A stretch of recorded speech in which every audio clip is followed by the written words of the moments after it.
So ఇంకా దాని తర్వాత వేరే మూవీస్ చాలా ఉన్నాయి, ఫ్లాప్స్ వస్తాయని వస్తాయి కానీ. సో నాకైతే Rangasthalam is one of the best movie of Sukumar direction. So ఇక పుష్ప 2 మూవీ విషయానికి వస్తే మూవీ అయితే బాగుంది.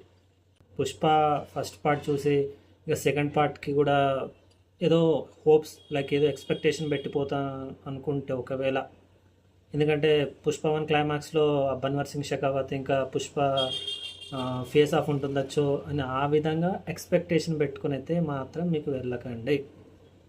ఇదైతే ఓపెన్గా చెప్తున్నా. జస్ట్ అదంతా తీసుకెళ్ళి ఒక డస్ట్బిన్లో పడేయండి. పడేసి ఒక మాస్ మసాలా కమర్షియల్ మూవీ చూడాలి, వెళ్ళిపోండి. మూవీకి కళ్ళు మూసుకొని వెళ్ళిపోండి, బస్ పోయి ఎంజాయ్ చేయండి మూవీ. బస్ లేదు నాకు సుకుమార్ రైటింగ్స్ కావాలంటారా, సుకుమార్ రైటింగ్స్ కావాలి అంటే మూవీలో మాత్రం మీకు ఫస్ట్ హాఫ్ మాత్రమే ఉంటుంది సుకుమార్ రైటింగ్. మరి సెకండ్ హాఫ్